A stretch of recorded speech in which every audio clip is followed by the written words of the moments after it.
Bueno, muy buenos días a todos. Hola, profe, buenos días. Buenos días, profe.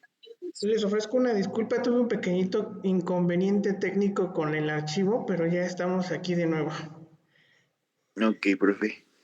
Bueno, pues vamos a empezar el día de hoy con su clase que tienen de ginecología y obstetricia. En esta ocasión vamos a ver lo que es acciones básicas de enfermería en el embarazo.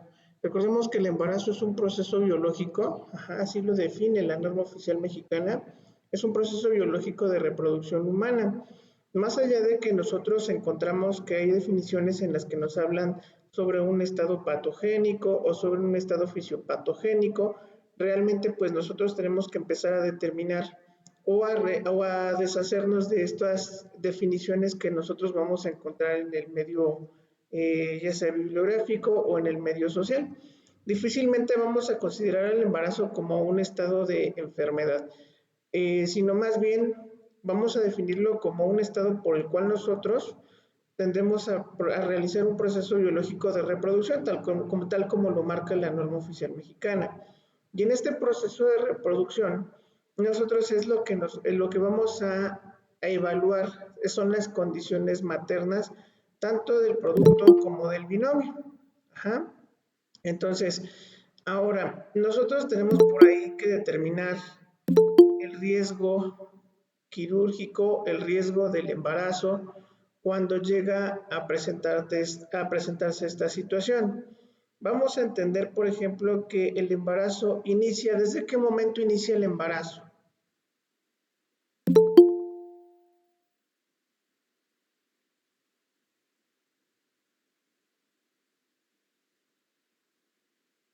Jessica, buenos días. ¿Desde qué momento inicia el embarazo?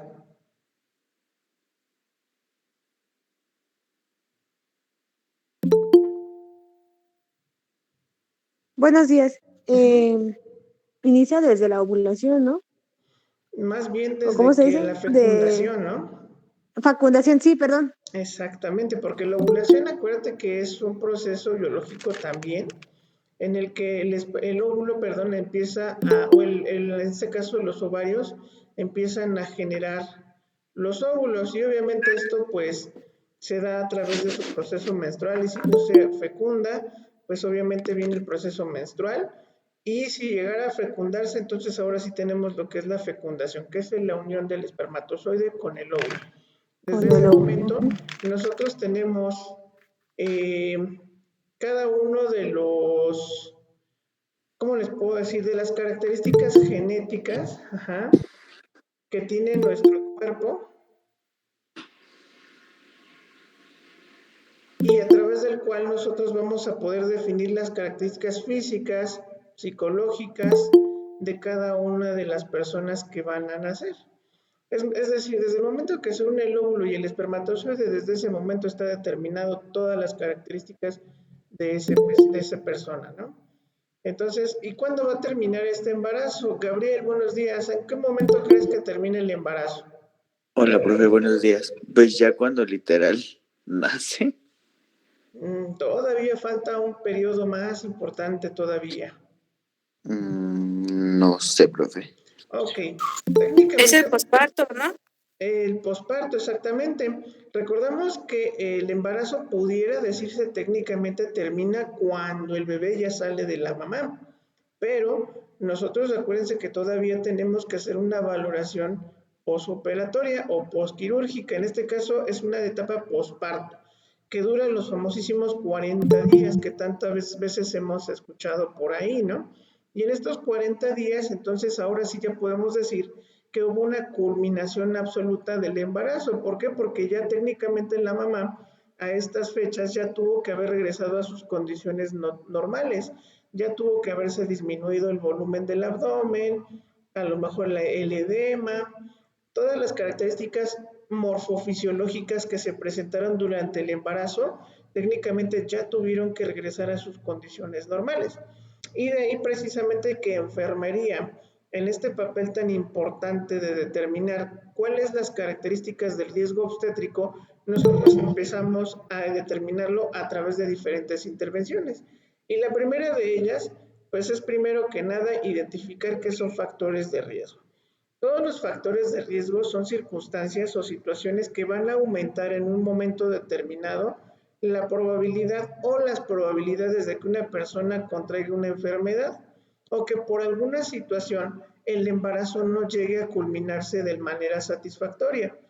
Puede ser a lo mejor el aborto, pueden ser a lo mejor otros tipos de cuestiones patológicas, pero al final del día son factores de riesgo que nosotros tenemos que identificar oportunamente para evitar que la paciente llegue a tener complicaciones durante el embarazo o poderlas prevenir o bien en un momento determinado también, ¿por qué no?, disminuir la mortalidad materna fetal.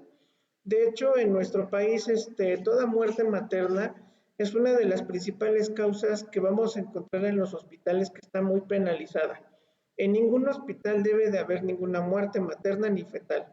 Y esto porque, bueno, pues porque evidentemente como han evolucionado muchos cambios a nivel político en cuanto a materia de salud, ahora tenemos una política que se llama cero rechazo materno. Significa que si una mujer está embarazada, entonces puede acudir a diferentes hospitales, sean públicos, particulares o de cualquier instancia de gobierno, y le pueden proporcionar la atención, dejando como última observación el aspecto económico, si tiene o no tiene seguro. Todas las pacientes tienen derecho a la seguridad social en el sentido del embarazo. Y vemos que para esto muchos de los hospitales efectivamente han adaptado todas sus condiciones para la atención de estas pacientes. Es importante que mencionemos que en el contexto social, muchas de las pacientes que cursan con un embarazo, cada vez se les ha ido reduciendo un poco más el escenario de atención, porque han desaparecido muchos programas sociales. Sin embargo, pues esta política les sigue abriendo la puerta todavía para que lleguen a presentar una atención oportuna. Y bueno, en el entendido de que nosotros como enfermeros vamos a llevar a cabo una práctica clínica con pacientes obstétricas, pues necesitamos conocer y entender el factor de riesgo obstétrico.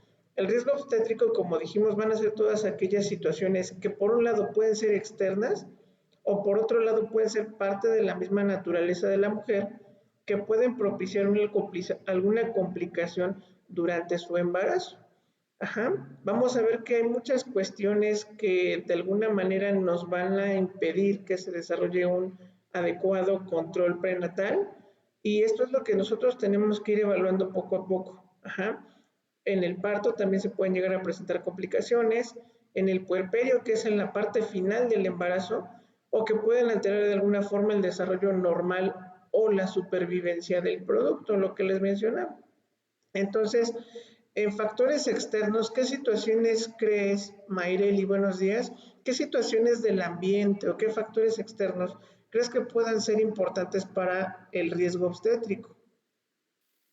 Pues puede ser el tabaquismo, el alcohol, las drogas y una mala alimentación. Ok, son 4 de las más importantes, ¿no? Porque en sí podemos tener algunas otras situaciones propias del entorno, ¿no? Pero vaya, finalmente sí son de las cuestiones que nosotros vamos a ver cada día más, ya sea complicado o de alguna manera que sí tienen un factor de peso muy importante. Y la prueba del ejemplo pues está en el hecho de que cuando todos han comprado una cajetilla de cigarros, ¿qué es lo que les ponen ahí en las leyendas de las cajetillas de cigarros? Como la portadita de la Sí, caja, ¿no? sale como un bebé, ¿no? En aborto, algo así. Muy Bueno, bien. sale eso y sale una rata también toda Ajá. seca y así, creo, le he visto.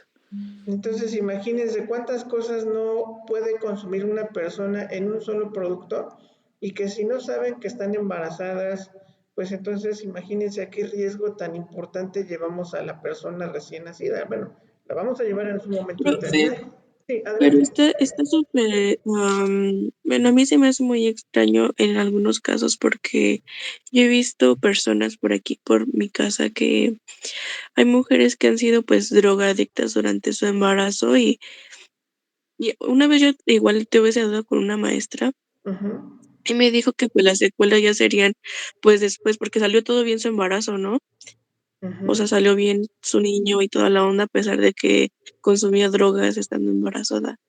Ok, en Y ese ya me decía la maestra sentido, que esos, ajá, perdón. ya le decía que, me decía que ya después, cuando ya el niño está grande, pues es cuando ya hay secuelas, pero no notables. Ok, mira, en este sentido, el hecho de que consuman drogas durante el embarazo es un riesgo muy elevado de que presenten complicaciones durante el embarazo, el parto o el puerperio.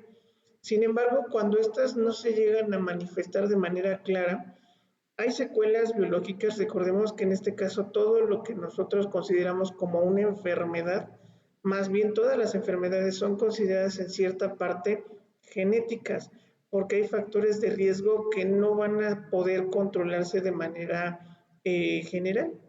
Aquí en este caso el crecimiento y el desarrollo del producto o del bebé pudo haber sido desarrollado de una manera adecuada. Pero recordemos que gran parte de la naturaleza del ser humano tiene una gran influencia genética. Es decir, cuando nosotros nos embarazamos, automáticamente estamos heredando en estos genes todas las características en cuanto a metabólicas, en cuanto a cromosómicas, desarrollo, reproducción, etcétera, etcétera.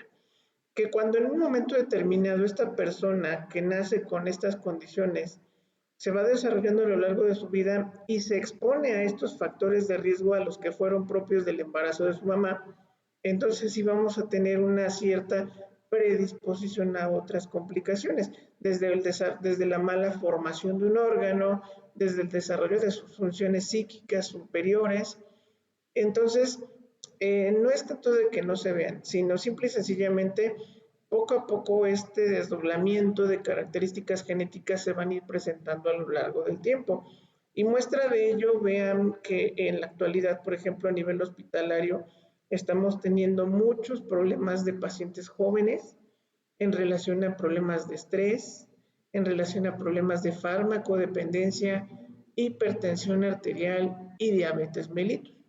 Hasta hace algunos años era muy raro ver este tipo de padecimientos en personas tan jóvenes, pero cuando hacemos historia clínica y nos llevamos el, oh, sorpresa, no sorpresa, ¿por qué? Porque vemos que efectivamente hubo consumo de drogas, consumo de alcohol, tabaquismo durante el embarazo.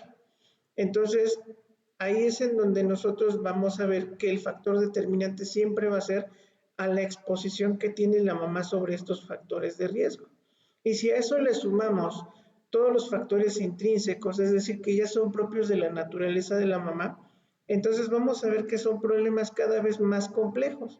¿Por qué? Porque ya son pacientes que se van a complicar muy fácilmente. Hay chicos que son dependientes ya de algún medicamento de por vida, jóvenes de 19, 20, 22 años que ya toman medicamentos antidepresivos, ansiolíticos, y todo esto viene precisamente de las condiciones propias de su embarazo, de su crecimiento y desarrollo intrauterino. Hay estudios que también revelan el desarrollo de las funciones cerebrales superiores desde la cavidad intrauterina. ¿Han escuchado de, por ejemplo, cuando las mamás les platican a los bebés, cuando les ponen música o hacen alguna actividad en la que ellas o las mujeres los involucran? ¿Se han escuchado de esto? Sí, profe. Entonces, imagínense qué tan importante es que nosotros, o ustedes como mujeres en general, vaya, empiecen a desarrollar estas habilidades, porque sí, ciertamente no es que sea culpa de la mujer, ni mucho menos, ¿no? Sino simple y sencillamente que entendamos que este proceso sí conlleva una serie de cuidados muy importantes, porque en un momento determinado, pues sí podemos llegar a presentarnos con una situación de este tipo. Y de tal manera que el embarazo, pues estos factores de riesgo, pueden presentar o pueden modificar uh-huh, eh, completamente el desarrollo de una persona. Y los vamos a dividir en tres grandes grupos. Vamos a ver que dentro de los factores sociales, uh-huh, que en que la paciente viva lejos de los centros de salud, que tenga un embarazo no controlado, falta de recursos o falta de información. ¿Ustedes creen que en la actualidad, digo, sé que sí es existente cada uno de estos factores, pero en el caso particular de la falta de información, creen que en la actualidad sigue siendo un factor de riesgo? Sí, profe. Pues obviamente, ¿Por qué creen que sigue siendo un factor de riesgo?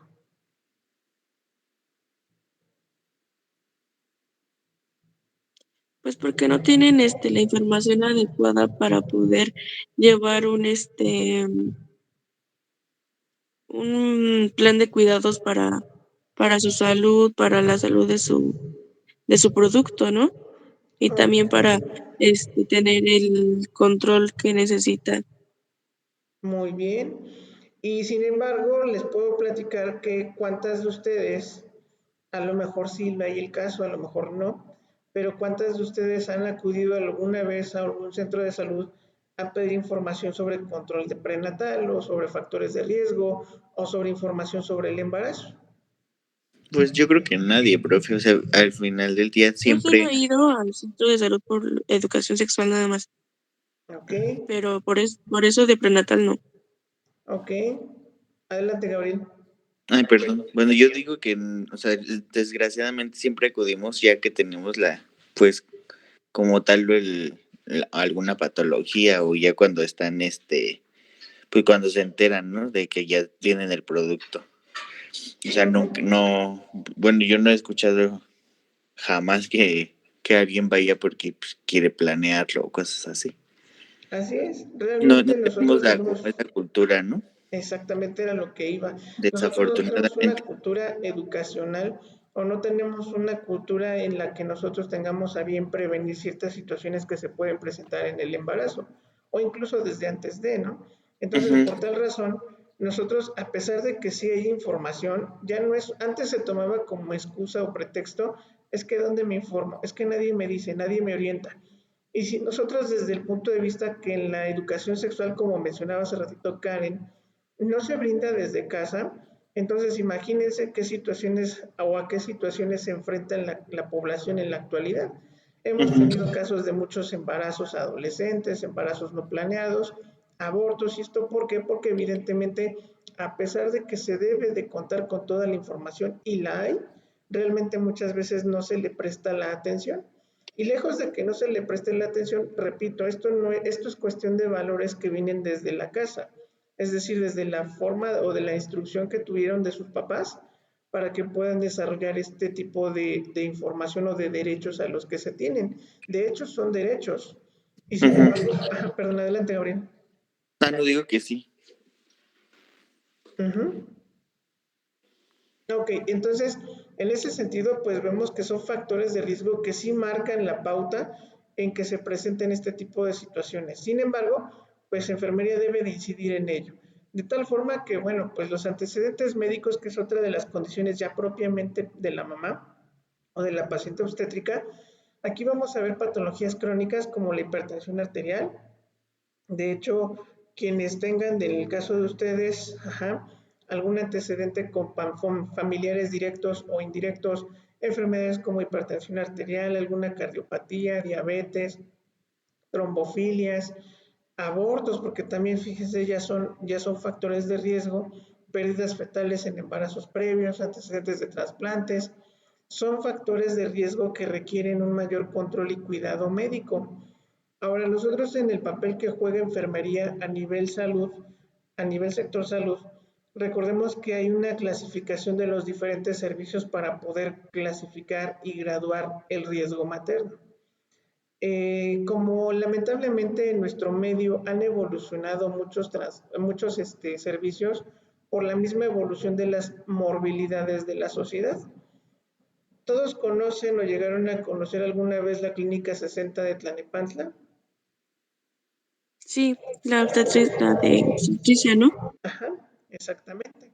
Esta clínica Creo originalmente que sí he estaba escuchado. pensada, ajá, esta clínica estaba originalmente pensada para atender únicamente pacientes con el desarrollo de un embarazo, fuera normal o de bajo riesgo o de alto riesgo. Pero ¿qué fue lo que pasó? Bueno, pues lo que pasa es que aumentaron los casos de complicaciones en el embarazo en la población. Entonces la clínica tiene que modificar su perfil de estudio o su perfil de atención. Ajá. En este caso, su perfil ya se orienta más a embarazo de alto riesgo y los embarazos de bajo riesgo los están derivando a diferentes hospitales porque ya no representan una amenaza para la vida ni de la mamá ni del producto. Pero ojo, otro caso pasó con un hospital que abrieron nuevo en Zumpango. Anteriormente se había diseñado ese hospital como un hospital de alta especialidad Y sin embargo, pues las mismas características de la población y la problemática social a la que estaban involucradas estas sociedades, pues obviamente también obligan a que se tenga que modificar el perfil de atención de este centro hospitalario, al grado de que ahora ya es un hospital de ginecobstetricia. Entonces vean que las enfermedades, conforme van avanzando los estilos de vida, como se modifican, también van generando repercusiones en este proceso. Cada vez hay más situaciones de infertilidad, cada vez hay más situaciones de alteraciones propias del embarazo, más pacientes con trastornos como el síndrome de Down, a lo mejor agenesia o malformaciones congénitas. ¿Y esto por qué? Bueno, pues porque los estilos de vida de la población han cambiado demasiado, al grado de que, pues vean, tenemos todos este tipo de factores de riesgo que entender. Y bueno, factores de riesgo de la patología del embarazo actual se debe también a problemas que propiamente pueden surgir como consecuencia de los cambios que ocurren durante este proceso biológico. Recordemos que los más comunes es precisamente lo que nosotros conocemos como preeclampsia. ¿Alguien ha escuchado hablar de la preeclampsia? Sí, profe. Sí. ¿Qué crees que te imaginas que sea la preeclampsia, Gabriel? Pues es cuando se alteran o sea, literal tu presión. Ok, es cuando se aumenta la presión de manera Aumenta. crónica, ¿no? Y es agudizada. ¿Por qué agudizada? Porque en un momento determinado se va a subir la presión y así se va a mantener durante ciertas fases del proceso de embarazo. Ok. Ujú. Lili, buenos días.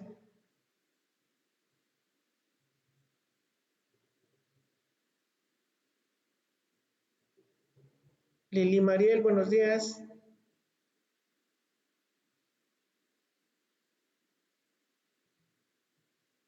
Luz Guadalupe, buenos días.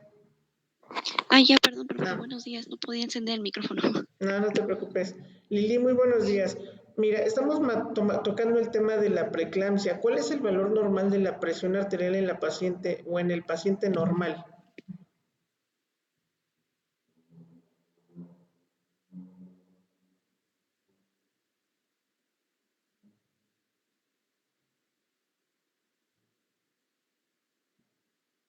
¿120/80? Muy bien, Luz. Efectivamente, 120/80.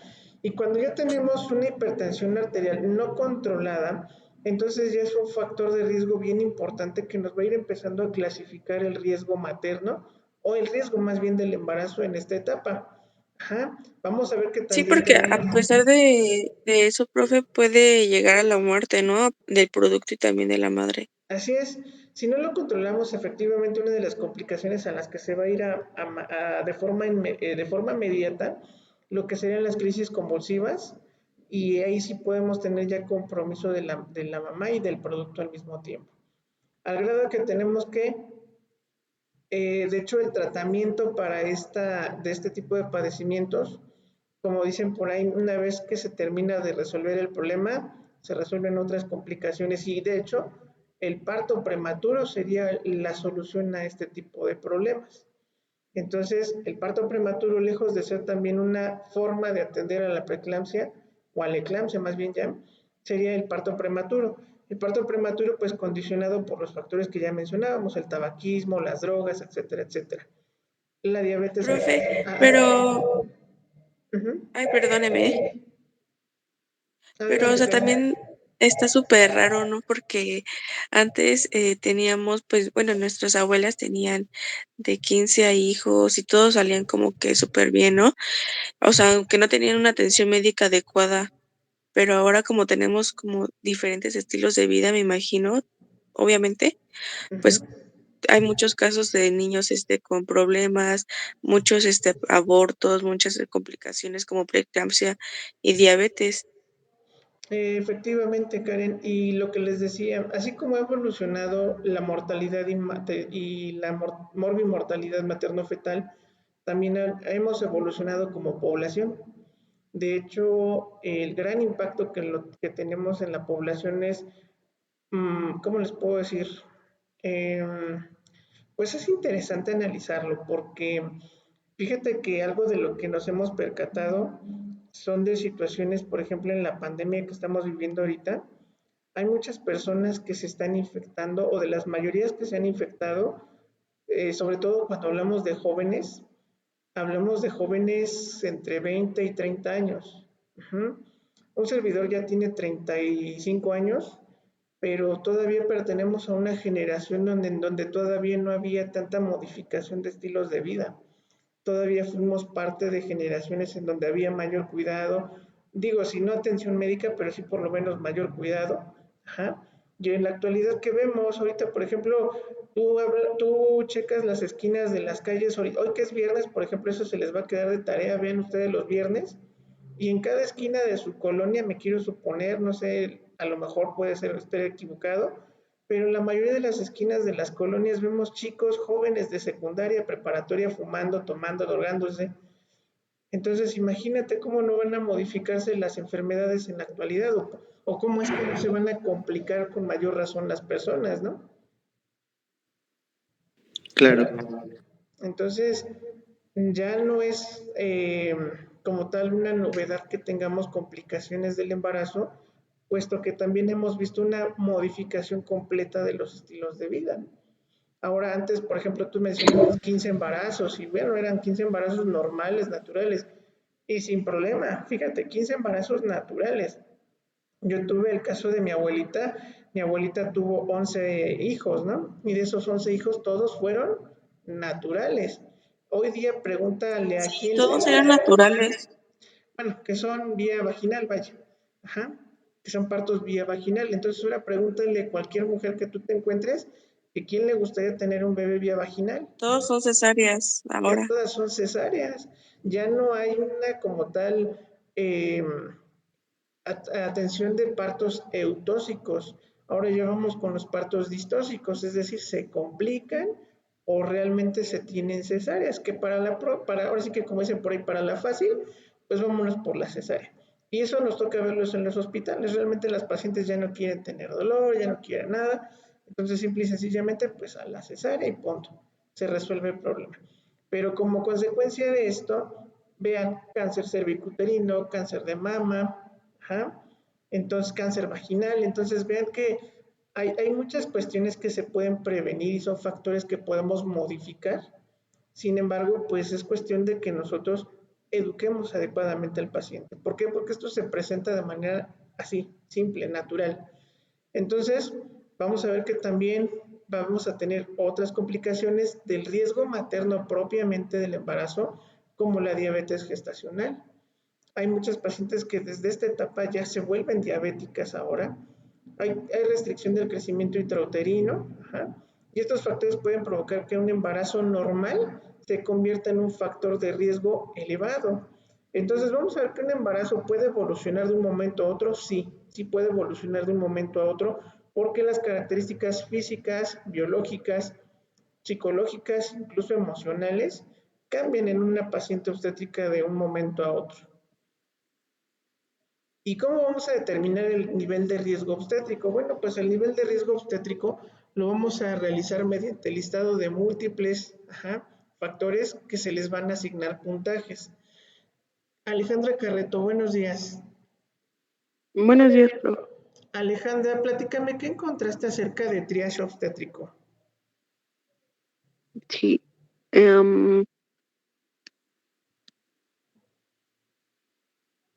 Es un protocolo de atención de primer contacto en emergencias obstétricas. Ok. Bueno, es decir que es cuando tratan los riesgos, ¿no? Me parece, del embarazo.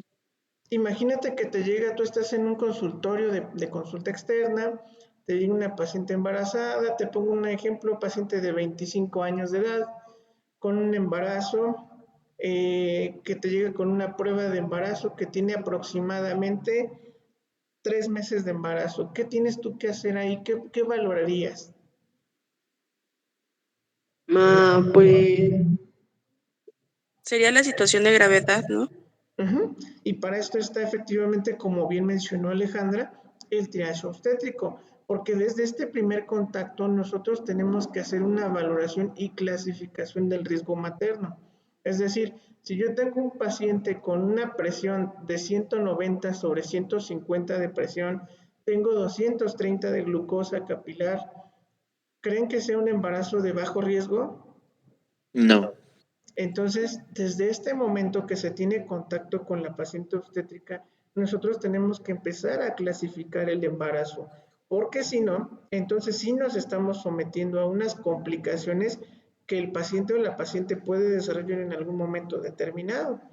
Entonces, desde este primer contacto, nosotros vamos a ver que el riesgo lo vamos a utilizar efectivamente con una escala de selección de riesgo que se llama triaje obstétrico. En todos los centros de salud ustedes van a encontrar diferentes servicios de atención para la salud. En cuanto a ginecobstetricia se refiere, van a ver lo que se llama enfermería materno-infantil.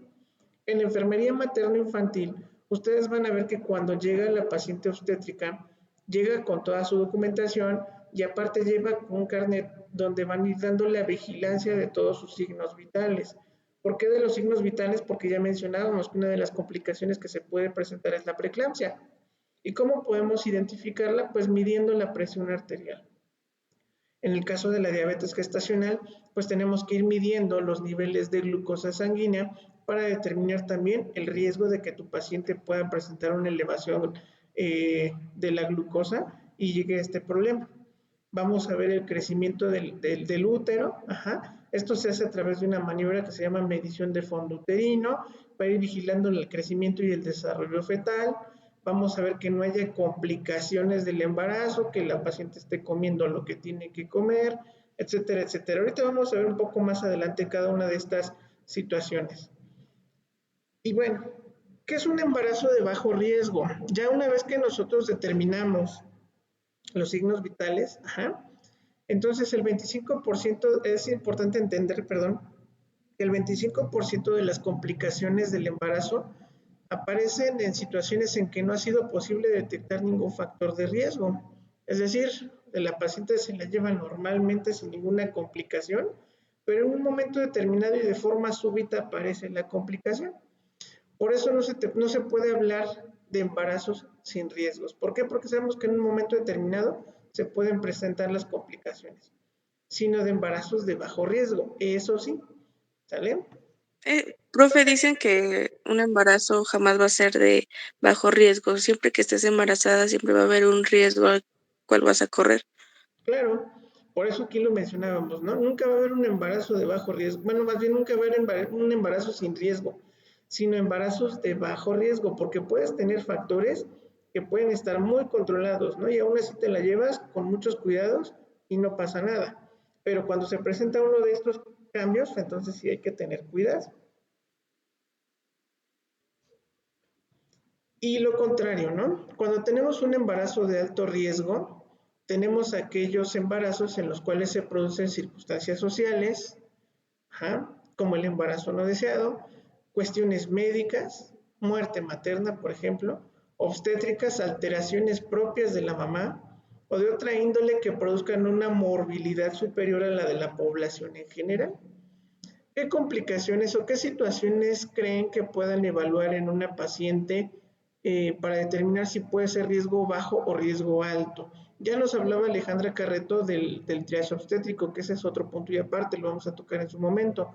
Pero, ¿qué situaciones considerarían para determinar que esa paciente tiene un embarazo de alto riesgo? A ver, Carla, buenos días. A lo mejor. Ay, perdón, Gabriel, un segundito. Carla, buenos Sí. días.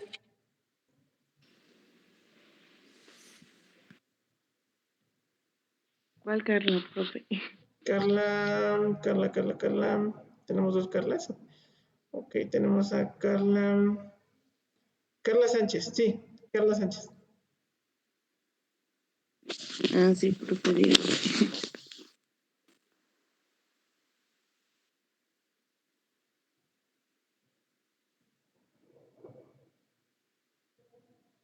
Carla, ¿qué situaciones? Es ella, ¿no, profe? Perdón. Karen, perdón. No, que Carla es ella la que habló, ¿no? Carla Ajá, Sánchez. exacto. Carla, a ver, por favor, dime, ¿qué situaciones tú valorarías o crees tú que sean importantes considerar para determinar el riesgo elevado de un embarazo? Pues yo pienso que el estilo de vida de la mujer, ¿Qué características del estilo de vida? pues alimentación, no sé si tiene actividad física, ay, no sé qué más. Ok. Carla Itzel, buenos días.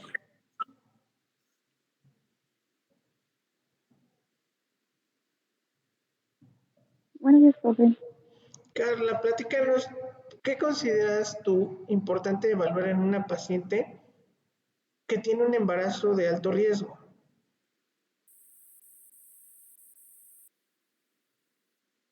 Pues todos los antecedentes, ¿no? Como pues heredofamiliares y que pues ella durante su embarazo tomaba o fumaba o cosas así. Ok, pero imagínate que ahorita tienes en la consulta a la paciente. ¿Qué tendrías tú que tomar en cuenta para decir que esa es una paciente de alto riesgo?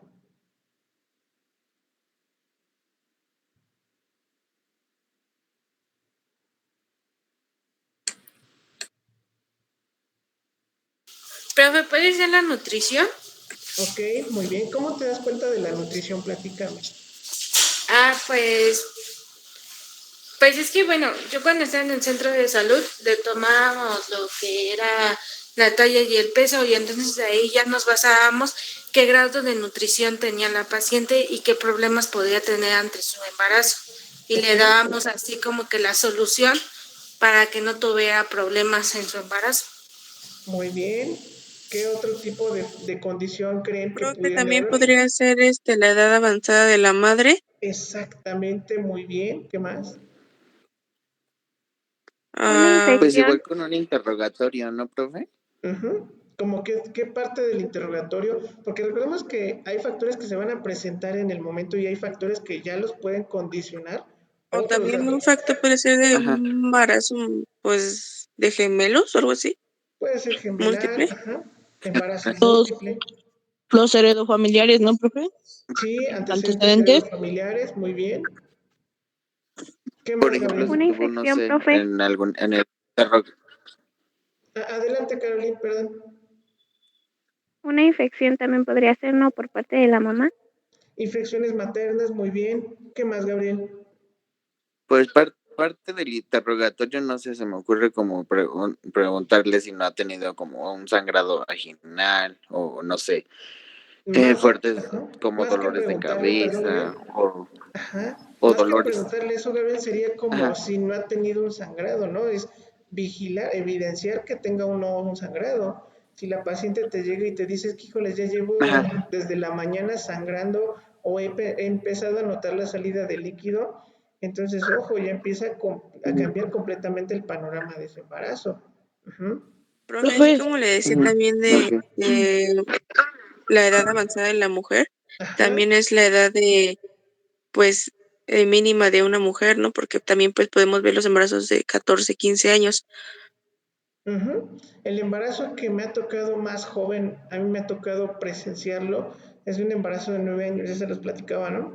Entonces, imagínense, también tenemos un riesgo súper elevadísimo, y ya no supe en qué terminó ese caso, pero son situaciones que sí nos ponen en un riesgo muy, muy, muy elevado. Y bueno, vamos a ver que dentro de estos niveles de riesgo es importante que nosotros prestemos atención a muchos datos. Ajá. Porque si bien es cierto que se pueden presentar en una fase aguda estas complicaciones que ya mencionábamos, lo que era la diabetes, hipertensión, etcétera, etcétera, hay factores que nos van a ayudar a determinar que se pudieran presentar este tipo de situaciones. Cuando tenemos un nivel de riesgo bajo, ojo, para mí, o más bien, ustedes van a encontrar en los hospitales de gobierno, en los hospitales particulares, que te hablan de un riesgo bajo, un riesgo medio y un riesgo elevado. Para fines prácticos, yo no soy de la idea de que existe un riesgo medio. porque ni estás medio embarazada ni medio no estás embarazada. Estás embarazada o no estás embarazada, así de simple. Entonces, si estás embarazada, pues claro que hay un riesgo bajo o hay un riesgo alto. No puedes tener un riesgo medio, ¿por qué? Porque al final de cuentas tú tienes que de alguna manera empezar a identificar esos factores para que tu embarazo sea de bajo riesgo y no de alto. Y si es de alto riesgo, entonces controlamos los factores de riesgo que sí puedes modificar para que tengas un embarazo de bajo riesgo, no de medio riesgo. ¿Sale? Aquí es, ¿controlamos o no controlamos la situación? Entonces, en el tenor de esto, nosotros tenemos un embarazo de bajo riesgo. Aquí vamos a ver, por ejemplo, que lo que nosotros tenemos que evaluar es la anomalía pelviana identificada clínica o radiológicamente. Ustedes como sabrán o como de alguna manera en algún momento determinado, hemos escuchado que en la atención del parto o del embarazo durante este mismo proceso se llega a determinar las características de la pelvis materna. Ajá. Para utilizar o para realizar este tipo de valoraciones se utiliza un estudio que se llama pelvimetría. Ajá. En la pelvimetría te habla acerca de las dimensiones y de las características que tiene la pelvis materna y si las condiciones son propicias para que pueda desarrollar el producto a través de un embarazo vaginal. Entonces, lo vamos a ver más adelante. Lamentablemente, como les digo, tuve una pequeña situación con el archivo, no se guardaron algunos cambios. Entonces, se las voy a presentar la próxima clase, pero lo vamos a ir viendo poco a poco. Esta situación de la pelvis materna. De hecho, hay 3 tipos de pelvis y sobre esas nosotros sabemos si es de antemano un riesgo elevado o es un riesgo bajo. Lo que es la pelvis ginecoide, pelvis platipeloide o androide, que son las 3 tipos de pelvis que Sí, ahí te das cuenta si es cierto. Exactamente. Entonces, desde esa parte que nosotros tenemos que hacer una serie de estudios, de hecho, yo me acuerdo que hace algunos años cuando daba clases de ginecobstetricia, de hecho, uno de los cuidados primordiales antes de que ustedes planeen embarazarse es que se realicen un estudio de pelvimetría, porque la pelvimetría te va a dar una orientación hacia ciertas complicaciones que puedes presentar durante el embarazo. Y si estas complicaciones las puedes modificar, pues qué mejor. Qué mejor que tú digas, bueno, pues sí me puedo embarazar, adelante. O no me puedo embarazar, o si sé que me voy a embarazar, sé que la resolución va a ser la cesárea, para que nosotros en un momento determinado también tengamos el conocimiento de qué es lo que va a pasar y los cuidados que vas a llevar durante todo tu proceso. Entonces, la estatura, que también es un factor determinante, que es un factor de riesgo muy, muy claro, todas saben su medición de estatura. ¿Cuánto miden?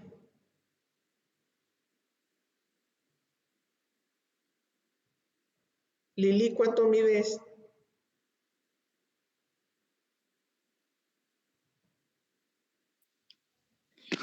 Como 1.78. 1.78, entonces ya la libraste. Ok. ¿Qué diga 61? 1.68, bueno, de todas maneras ya la libraste, no pasa nada. Todas las personas que miden menos de 1.5 metros, ajá, tienen esa particularidad de poderse complicar y sobre todo por el tipo de pelvis.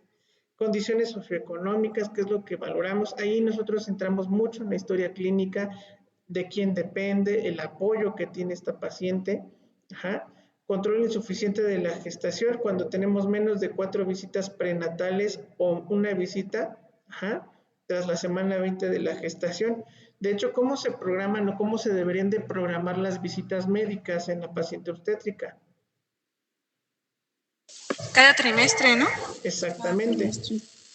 Entonces, ojo ahí con la programación de citas, porque luego muchas veces, pues ya van casi cuando bueno, primero fueron cuando les dijeron que estaban embarazadas y la segunda ya fue hasta cuando se fue a atender el parto, ¿no? Entonces, no somos ginecólogos particulares tampoco, pero sí tenemos que hacerles conciencia a las pacientes de estas situaciones. Edad extrema, como lo mencionaba hace ratito, si no me equivoco, era Paola. Tenemos ahí las semanas menores de 16 y más de 35 años. Entonces sí son factores de riesgo cuando también es un embarazo no deseado. Esterilidad previa, 2 años o más. Fumadora habitual. Fecha de última menstruación cuando es incierta, sobre todo por el conocer la fecha probable de parto. Ajá. Gestante con RH negativo, que esa es una complicación muy común en la actualidad. El factor RH es cuando nosotros decimos que es una isoinmunización materno-fetal y que el bebé empieza a presentar lo que son datos de una anemia por el grupo sanguíneo de la mamá. Así junto con la pelvimetría, ustedes también háganse, ustedes y sus parejas, los estudios de RH para ver la compatibilidad sanguínea, porque si no, esto también a largo plazo les puede generar complicaciones en el desarrollo de la uterina del bebé. ¿Sale? Tenemos que es el gran multiparidad, cuando ya tiene más de 5 embarazos. Ajá. Hemorragia en el primer trimestre, que siempre hay una hemorragia. De hecho, cuando nosotros identificamos a pacientes consangrados durante este primer trimestre, lo ideal es que nosotros mandemos un reposo absoluto y lo empecemos a clasificar como un embarazo de alto riesgo. ¿Por qué? Porque de qué podemos sospechar de lo que es un parto prematuro, ajá, o un aborto, porque también puede ocurrir. ¿Hasta cuántos meses o hasta cuántas semanas decimos que puede ser un aborto?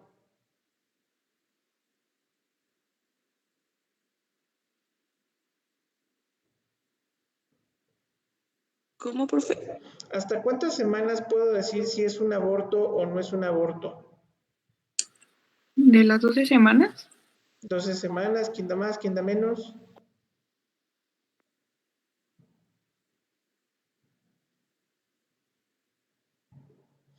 Bueno, ya nos diste el parámetro, Luz, muchas gracias, es de 12 a 16 semanas. Y esto nosotros tenemos que clasificarlo porque ahí es en donde podemos ver este tipo de problemas. Ajá. Incremento del peso excesivo o insuficiente. ¿Cuántos kilos se supone que debe de pesar una paciente embarazada de cuando inició su embarazado hasta que culmina? ¿Cuánto es el máximo permitido? Pues lo No máximo son sé, 9 solo kilos. sé que por mes es uno, ¿no? Ok, y tú me decías que cuántos caen, perdón. Pues 9, porque ajá, yo sabía también que era uno por mes. Ok, y sin embargo, haciendo las cuentas al final de todo este embarazo, serían de 9 hasta 12 kilos máximo, no más. Si tú tienes una persona que tenía un peso de 50 kilos, por poner un ejemplo, debería de llegar a pesar 62 máximo en el embarazo. Ejemplo, yo tengo una compañera, por cierto, que pesaba, si no me equivoco, 54 y se fue hasta 75 kilos. Entonces ella sí aumentó 20 kilos, imagínate. Entonces es una paciente de súper altísimo riesgo, ¿no? Por todos estos factores de que ya estábamos mencionando.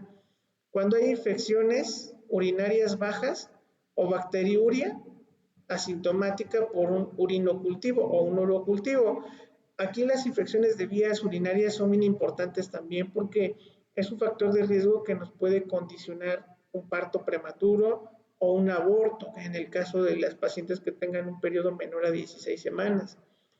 La obesidad, cuando tenemos un índice de masa corporal mayor de 30 percentilas, ajá, periodo intergenésico menor de 12 meses, también hay personas que no se aguantaron la cuarentena y ya están empezando a planear el hospital del próximo bebé, ¿no?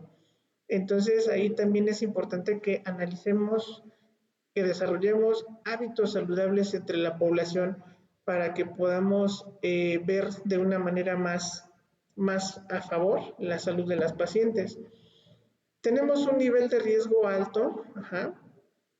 En el nivel de riesgo alto ya es cuando nosotros sabemos que hay condiciones que pueden propiciar a que el embarazo se pueda interrumpir de alguna manera o que también la mamá empiece a tener consecuencias pues de estos cambios, ¿no? Tenemos anemia grave. ¿Cómo medimos la anemia? Bueno, pues la medimos a través de los laboratorios y hay un parámetro que en lo personal nos sirve muchísimo, que es la hemoglobina cuando es menor de 9 gramos por decilitro o un hematocrito menor del 25%, mayor del 25%. ¿Qué significa esto? Que nuestra paciente está en condiciones súper desnutrida. Entonces ahí tenemos que ver cómo podemos compensar la anemia. Como un cuidado o una profilaxis, ¿qué tipo de cuidados creen que tenga que tener esta paciente durante el embarazo o previo al embarazo, suponiendo que a lo mejor se quiere embarazar, ajá, o que quiere tener un embarazo pues relativamente de bajo riesgo, ¿qué cuidados le recomendarían ustedes?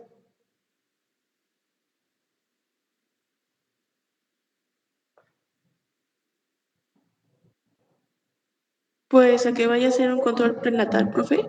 Ujú. Y dentro del control prenatal, suponiendo que ya te llegó tu paciente, ¿qué le harías?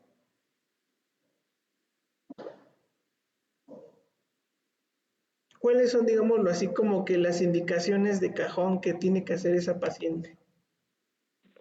Pues tener una buena alimentación, este, pues tomarse también sus citas que son cada trimestre y pues creo que ya son las de cajón, ¿no, profe? Bueno, yo soy la paciente, imagínate, híjole, señorita, es que no me queda claro qué es comer bien o qué es comer sanamente. Pues le tenés que hacer un ¿Ok?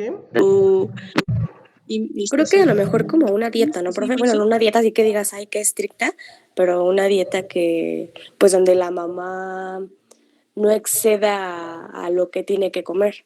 Como por ejemplo, que es que me sigue quedando la duda, ¿qué tengo que comer, O sea, señorita? como por ejemplo, no tanta azúcar o porque creo que puede afectar ¿no? Ujú. ¿Qué más? Tomar debe de ácido haber fólico. Ácido fólico, muy bien, ¿qué más? Mi mente sabe, espéreme, profe, ¿de qué pienso? Ujú. Ok, ok. Pues se supone que es pende a la paciente, ¿no, profe? Ujú. O sea, Sí, tienen se que decir valora primero. como obviamente todo ¿cómo se llama? ¿Cómo se alimentaba antes? Entonces, empezar a atacar por ahí, ¿sabes qué? Pues hay que disminuir tales cosas, hay que aumentar tales cosas. Ese fue de Este, subir mesa, ¿no? obviamente si Ujú. tiene antojos, pues obviamente es válido que los coma, pero no en exceso, o sea, nada más como probete, ¿sabe? Para que eso también no desencadene pues problemas con glucosa. Y bien Igual sencillo, pues, y te voy a poner una sí, pregunta, Gabriel. A ajá. ver, tú hablaste algo que es bien interesante. Yo seguramente pienso que ya la mayoría lo debe de saber, pero bueno, quiero corroborar ese dato. Cuando tú hablas de los antojos, ¿por qué se dan los antojos? ¿O por qué dicen se le antojó al bebé? Buena pregunta. ¿Qué No lo pasa sé, con profe. eso de los antojos? A ver, platícame, porque esto es bien interesante, ¿eh? Porque fíjate que Ujú, me siguen diciendo muchas cuestiones de que tiene que comer bien, no tiene que comer esto, no tiene que comer el otro, pero ¿qué es esto y qué es lo otro? Pero cuando hablamos de ujú. antojos, en particular en ese caso, ¿qué ocurre con la paciente? Pues no lo sé, siento como que van de la mano con mm, hoy es que no sé cómo explicarlo. Es debido a los cambios hormonales, ¿no? Exactamente. Los cambios hormonales normalmente van a condicionar un descenso y un aumento brusco de la glucosa sanguínea, es decir, va a ser un valor muy variable. Ajá. ¿Qué va a pasar por esto entonces? Profe, Adelante, Karen. quítame esta duda. Yo una vez un profe me dijo que, igual porque le dije, no, que los antojos, ¿no? Igual estábamos hablando de esto y me dijo que los antojos son, pues como que mentales. ¿Es cierto Ujú. eso? O sea, y yo No. le pregunto a mi hermana porque está embarazada Ujú. y le digo, pues es que a mí una vez me dijeron que eran como mentales. Y me dijo, No, no no, son es que en verdad cuando mentales. uno se te antoja, cuando estás embarazada, hasta sueñas con la comida, hasta que te lo comes y te quitas esa No, realmente Oiga, sensación. no son profe. mentales. La explicación científica de esto es precisamente como mencionaban los cambios hormonales. Normalmente durante el primer trimestre hay un aumento elevado de una sustancia que se llama estrógenos y progesterona. Es una fase de progesterona que está súper elevadísima. De hecho, gracias a esa progesterona es que en este primer trimestre es tan importante que moderemos el consumo de muchos alimentos. Porque si, por ejemplo, tú le das mucha glucosa, le das mucha sal al paciente, va a desarrollar con mayor facilidad tanto hipertensión como diabetes gestacional. Entonces, si tú controlas la alimentación en este trimestre, obviamente como respuesta refractaria de la elevación de estas hormonas, que es la progesterona y los estrógenos, tu cuerpo va a empezar a tener la sensación de que no está comiendo bien y de ahí que venga la sensación de hambre. Esa hambre es lo que tú puedes imaginarte, ¿no? Se me antoja un elote, se me antojan unas fresas con crema, un pastel de chocolate, lo que tú quieras. Y no es porque se te antoje, sino porque tu cuerpo te está pidiendo glucosa, te está pidiendo que le des de comer, que le metas algún nutriente. Ajá. Entonces, el antojo no es otra cosa más que una disminución de glucosa que ocurre en tu cuerpo y que tu cuerpo manda la sensación de hambre o el estímulo del hambre, ajá, a la corteza cerebral para que tú empieces a tener como la idea de que tienes que comer. No es por otra cosa, ¿vale?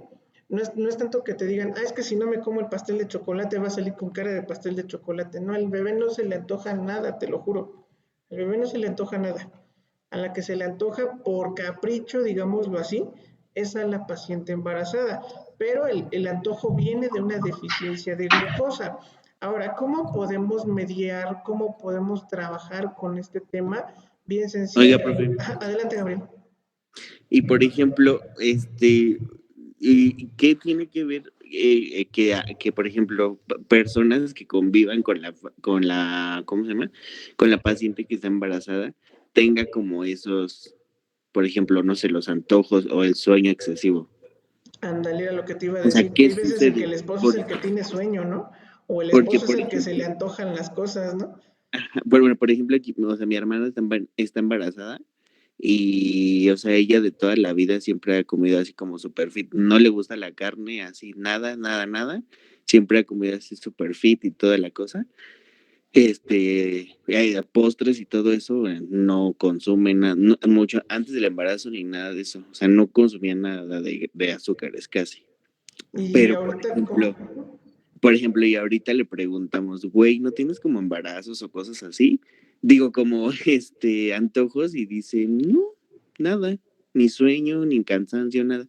Y por ejemplo, a mí sí me da mucho sueño, o sea, literal, luego si me siento un rato, literal, ya es como que me da muerte de cuna y, o sea, me duermo, o sea, neta.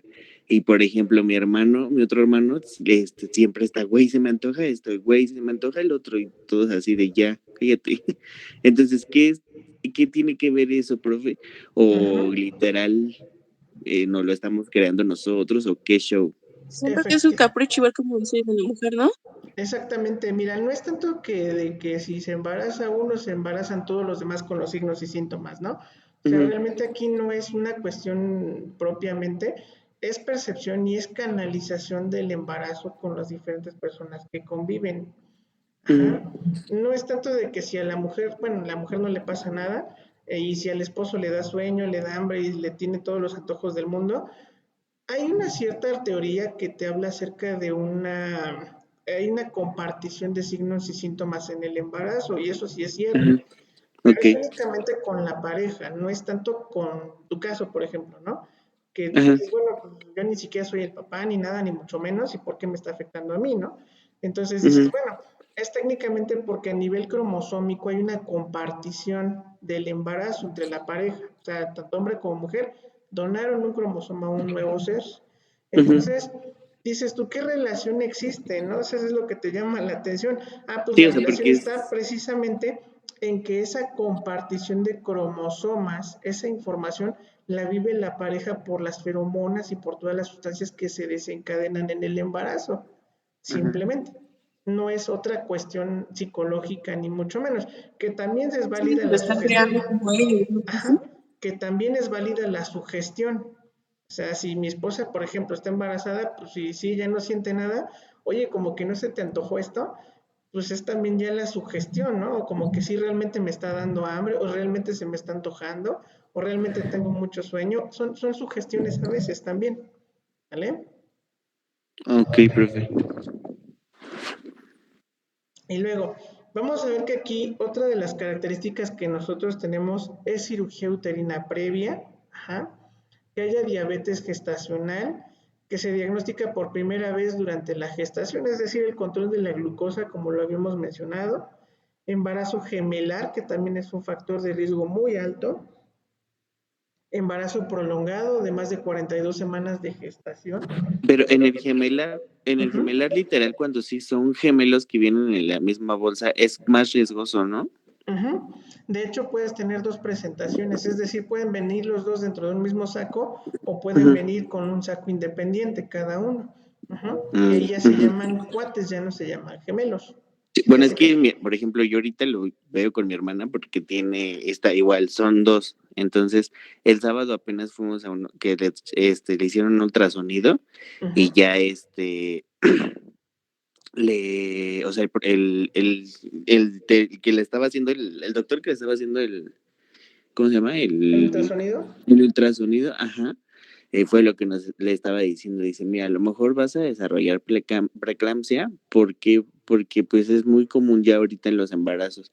Dice, entonces ahora pues tú traes dos bebés literal, entonces sí es más, pues vas a tener más probabilidad de desarrollar la preeclampsia. Entonces igual fue lo que nos dijo, mira, bueno, le explicó como todo lo que contiene el, bueno, toda el agua que trae como en las bolsas, todo lo que era y cosas así. Igual fue lo que le dijo, no, o sea, fue lo que estaba explicando, que cuando, por ejemplo, ella que son cuates, vienen cada quien en su bolsa y bueno, más bien que cada quien trae su placenta Ujú.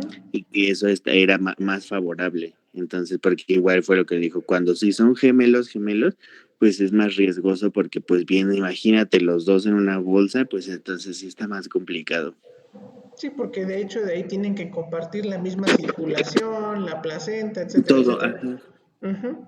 Sí, efectivamente, y del mismo líquido amniótico, pues tienen ellos que sobrevivir, porque es un líquido amniótico que les va a dar el soporte a los dos, no a uno. Ambos. Ujú. Ajá.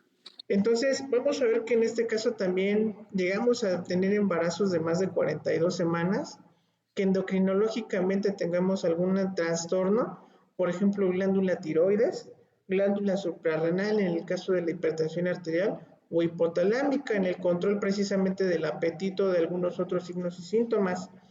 Cuando haya una hemorragia en el segundo, perdón, o en el tercer trimestre del embarazo, hidramnios o oligohidramnios. ¿Qué significa esto? Que tengamos más líquido de líquido amniótico en lo normal o disminución de líquido amniótico por bajo de 400 mililitros, lo que mencionaba ahí el doctor a tu hermana, Gabriel. Cuando tenemos más líquido amniótico, pues a lo mejor no hay tanto problema, pero el problema de tener más líquido amniótico nos condiciona que en ocasiones el producto sea de menor peso y de menor tamaño.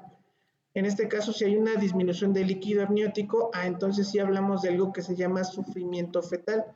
Y de hecho, les decía yo, en los centros hospitalarios, donde vamos a ver la atención del embarazo, hay un servicio que se llama embarazo de alto riesgo. Una vez que se detecta que la paciente tiene poco líquido amniótico o oligohidramnios, que es como se llama clínicamente este problema, se tiene que hospitalizar sí o sí. Y se tiene que hospitalizar sí o sí porque evidentemente está en riesgo de que si pierde más líquido, este bebé aumente el sufrimiento fetal y tenga que hacer una cesárea pues prematura, ¿no? O un aborto prematuro, parto prematuro, perdón. Y entonces ahí sí tengamos nosotros que ayudar a la paciente a que trate de mejorar las condiciones ideales para el bebé.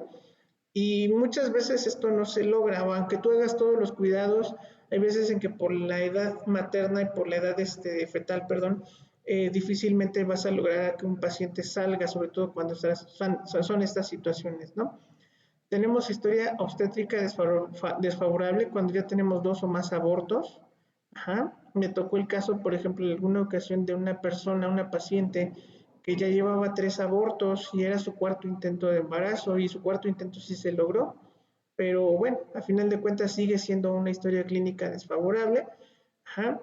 Infecciones maternas por agentes como lo es la hepatitis B, la hepatitis C, toxoplasmosis, como les decía, toda la paciente embarazada tiene que tener fuera de casa y fuera de todo su contexto los gatos, perros y mascotas que puedan tener.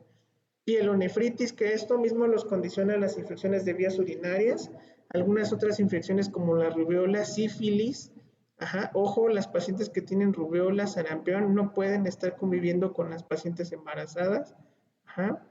VIH o enfermedades de la piel que tengan estreptococos, obesidad mórbida, preeclampsia leve, es decir, que hayan tenido una presión diastólica mayor o igual a 90 milímetros de mercurio, sospecha de malformación fetal, presentación anatómica del producto, contrastada tras la semana de 38 semanas de gestación, perdón.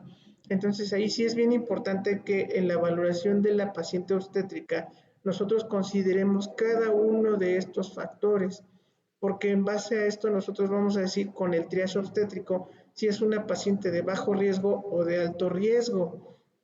¿Sí queda claro hasta aquí todo esto? Sí, profe. Sí, profe. ¿Sí vamos bien?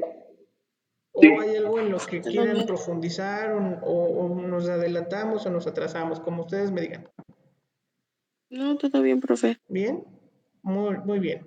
Entonces, fíjense aquí cómo cambian las cosas. Ya cuando nosotros tenemos una amenaza de parto prematuro, entonces ya decimos que es de muy alto riesgo. Ajá.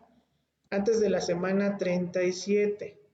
Hipertensión arterial, trombosis, arritmia cardíaca, insuficiencia cardíaca, es algo muy común cuando ya tenemos una paciente complicada. Diabetes pregestacional, degradación, drogadicción y alcoholismo, múltiples gestas, incompetencia cervical, que es lo que teníamos que ver con la perimetría, les mencionaba, cuando hay una isoinmunización, es decir, cuando el grupo sanguíneo de la mamá y del bebé son diferentes. Ajá.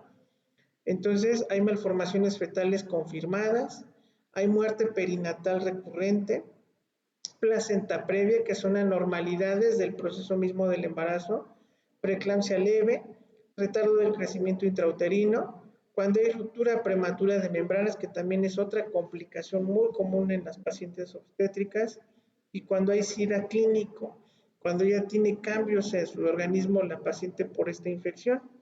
Entonces, vean que el riesgo obstétrico siempre va a ser una parte bien importante que nosotros tenemos que evaluar, porque en base a esa evaluación nosotros vamos a determinar hacia dónde vamos a derivar a nuestra paciente. De hecho, en todos los hospitales, por normativa y dado al incremento de las tasas de morbilidad y mortalidad materno-infantil, se han instaurado lo que se les llaman ahora códigos mater. Pamela, buenos días.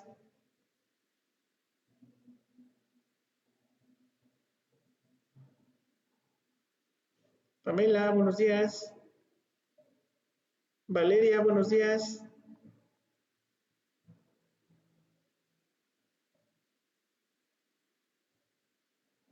Viviana, buenos días. Buenos días. Viviana, platícame qué encontraste en relación con código mater. Es el código de un mecanismo de alerta, ¿no? Del embarazo. El embarazo y en qué consiste o cómo, qué. En salvar la vida de la madre cuando está en peligro. Pero en sí, ¿qué es el código mater? Defíneme, o sea, el objetivo sí me queda claro, pero ¿qué es el código mater?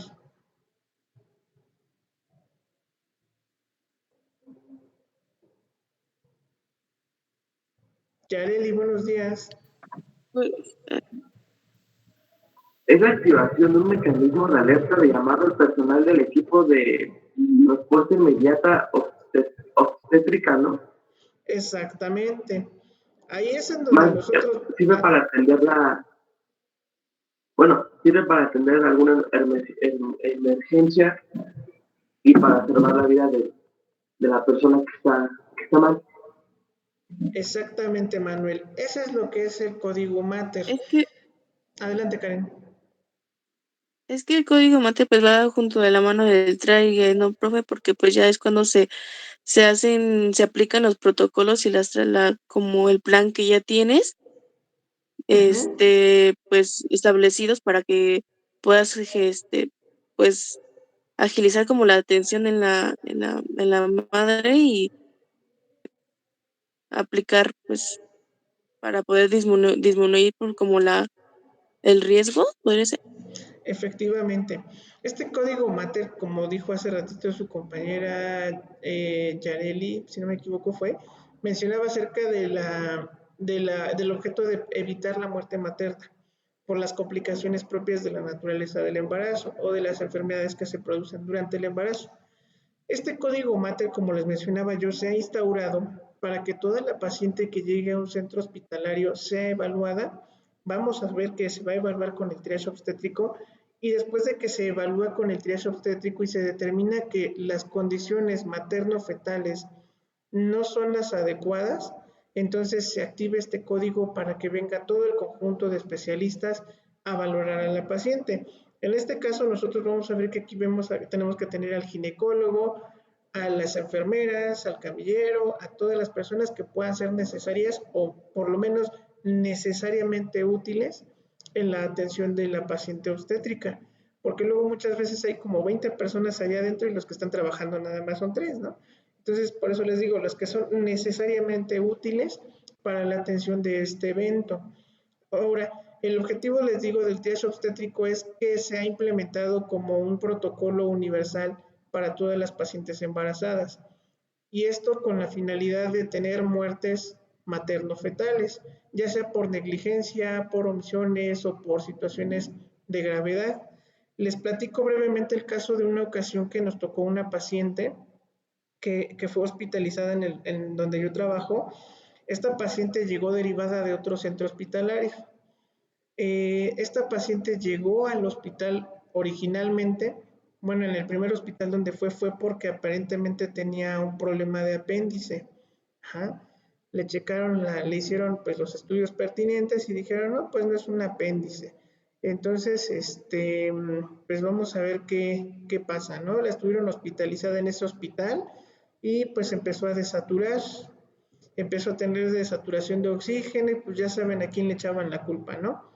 Entonces, pues dicen, bueno, pues lo que podemos hacer para mejorar pues la saturación tuya es ponerte una sonda endopleural, porque aparentemente en la radiografía que te tomamos tenía unas situaciones o una imagen sugestiva de que tenía pues atrapamiento de aire en los pulmones, algo que se conoce como neumotórax. Ajá. Entonces, le ponen la sonda endopleural a la paciente, es decir, una sonda que va directamente al pulmón. Disculpe, ¿cuál es la sonda? ¿Cómo dijo? Endopleural. Ajá. Haz de cuenta que esa es una sonda como si fuera una sonda de, ¿cómo te puedo decir? Como si fuera un tubo, vaya. Ese es un tubito que se mete directamente por los espacios intercostales y se mete directamente al pulmón. Y esto con la idea de que de extraer ese aire que está atrapado ahí y que la paciente pueda respirar normalmente. Entonces, se le instalan esta sonda endopleural, pero la saturación no mejora y se empieza a complicar. La paciente es una paciente que tenía 7 meses de embarazo. Entonces, la llevan al hospital y ahí en el hospital es en donde vemos pues que la paciente está pues complicada porque pues el embarazo ni siquiera fue apendicitis. La paciente estaba mal porque tenía una sonda endopleural que no servía para otra cosa. Entonces, pues lo que dijeron, lo que se tiene que hacer aquí es una tomografía para pues valorar qué está pasando. A consecuencia de la tomografía, pues sabemos que hay un riesgo de exposición del bebé a radiaciones. Entonces, pues es el riesgo-beneficio, se tuvo que hacer la tomografía. Lo que se le olvidó decir a la paciente durante estas 2 hospitalizaciones que tuvo fue que tuvo una cirugía previa de funduplicatura.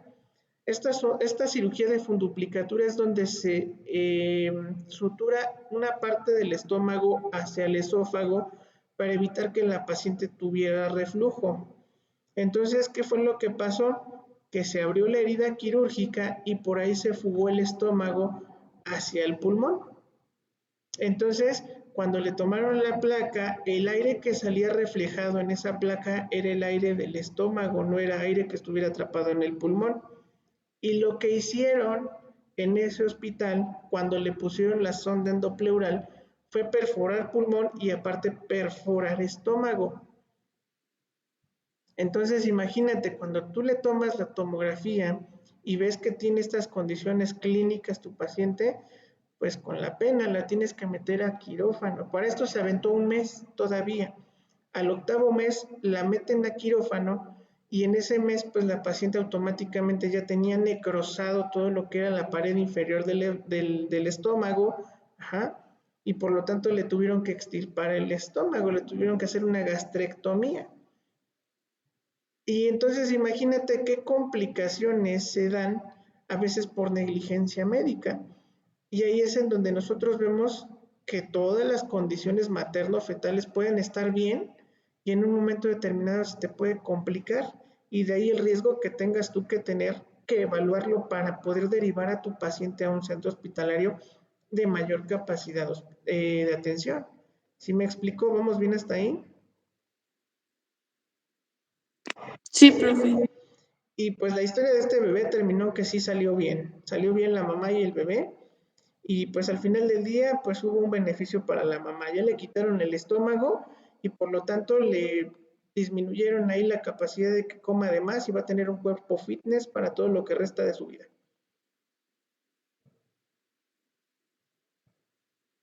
Bueno, al menos algo bueno. Sí, exactamente, fuera dentro de todo lo malo, pues sí, aparte le fue bien a la señora. Y bueno, factores de riesgo modificables. Ya una vez que nosotros vimos o comprendimos el contexto del embarazo, de las fases que se tienen que considerar para que podamos atenderlas oportunamente, ahora vamos a ver que hay factores de riesgo que sí podemos modificar, y aquí viene la parte importante de enfermería.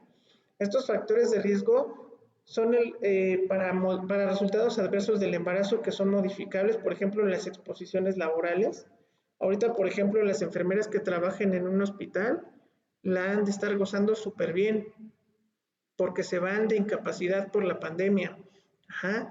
No pueden ser expuestas a riesgos laborales de esta naturaleza por el beneficio del binomio.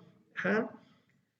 Por ejemplo, también personas que trabajen en donde están expuestas a sustancias tóxicas como químicos, incluyendo agentes anestésicos, solventes, pesticidas, etcétera, etcétera. Factores de riesgo para enfermedades infecciosas, como por ejemplo también enfermería, ajá, enfermedades hereditarias, automedicación, ajá, que si podemos modificarlas, historia de abuso sexual físico o emocional, que también podemos tratar este tema, abuso de sustancias como el alcohol o alguna droga, tabaco, trabajar más de 36 horas a la semana o más de 10 horas al día, posición de pie por más de 6 horas, levantar objetos pesados, ruido excesivo, inadecuada nutrición. Todo esto se puede modificar. ¿Qué factores no puedo modificar yo? Nelly Dorantes, buenos días.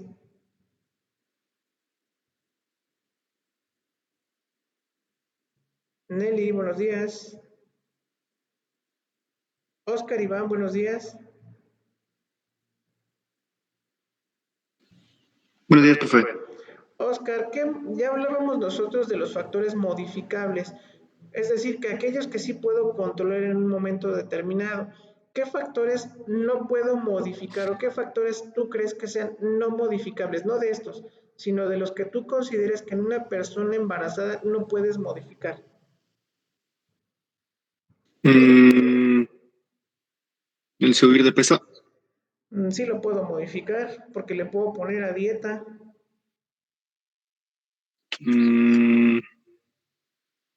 Algo que yo no pueda modificar en la paciente.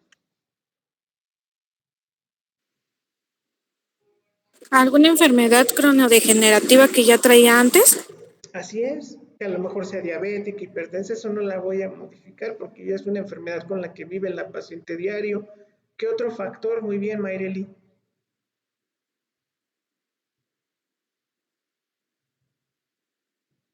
¿La edad la puedo modificar? No. No, ¿verdad? ¿Cómo quisiera yo tener 15 años otra vez? O todos nosotros, ¿no? ¿Cómo quisiéramos tener 15 años? Pero pues ya no. No puedo modificar la edad, no puedo modificar la genética. ¿Qué más?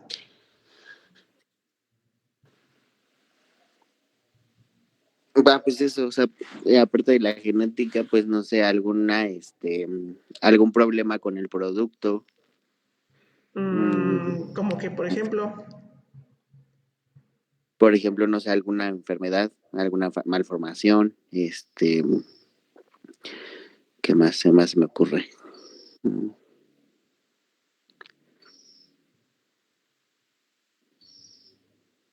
Pues no sé.